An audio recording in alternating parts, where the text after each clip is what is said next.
everyone, and welcome to a Deck Tech on the Constructed Criticism YouTube channel. I'm Spencer, host of Constructed Criticism and Limited Time Only, two podcasts about getting better at Magic the Gathering.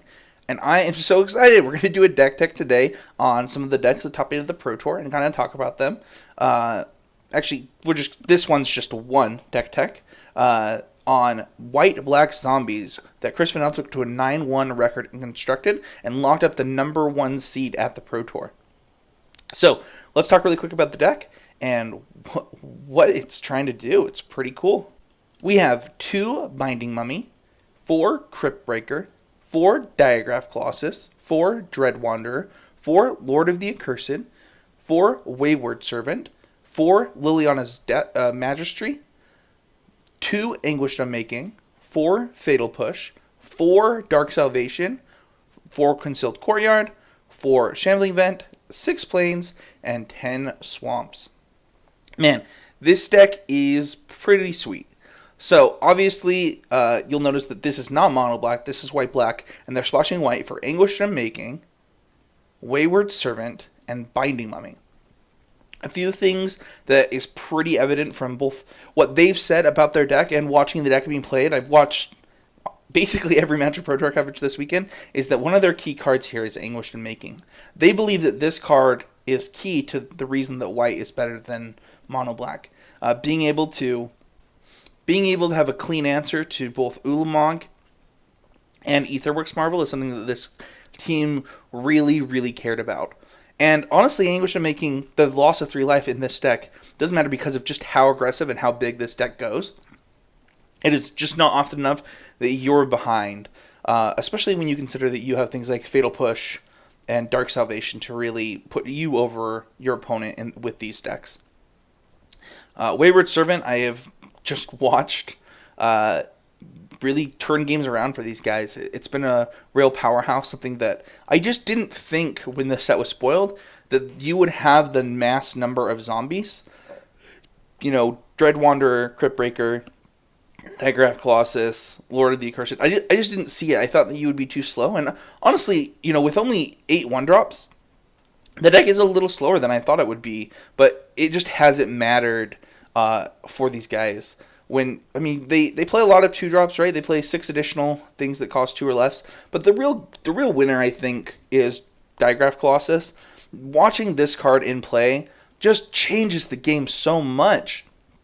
When you're able to play this and follow it up with 2 zombies, you just pull so far ahead, especially if the turn after that you can follow it up with something like a Liliana's Mastery and just really push the envelope on just how big your board gets and how many zombie creatures you have in play.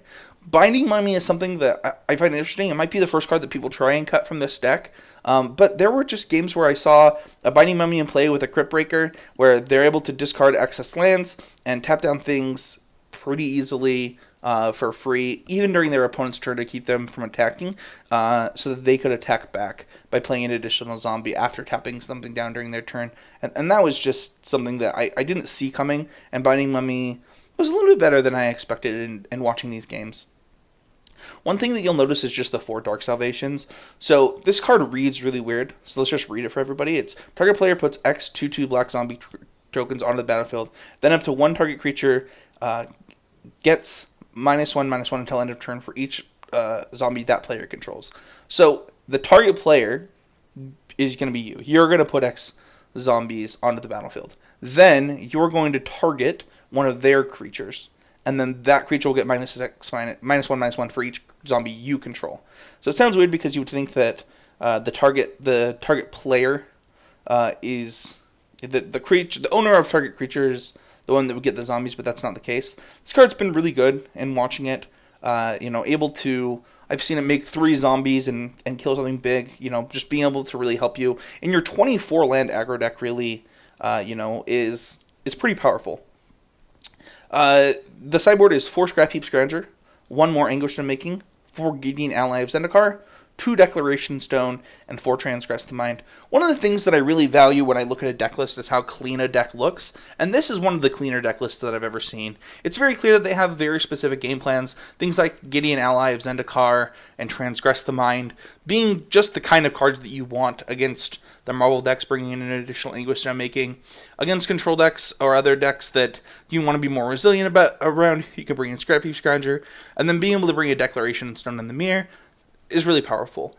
I would assume, I have not watched the matchup or played it, that this deck, because of the 4 Fatal Push, because of the Dark Salvations, because of the size of your creatures between Lord of the Accursed, Diregraf Colossus, and the life swings in Wayward Servant, and the big stuff from Liliana's Mastery, I would assume that you actually have a pretty decent Mardu matchup, and that's why this list looks like it doesn't have too many cards for that matchup.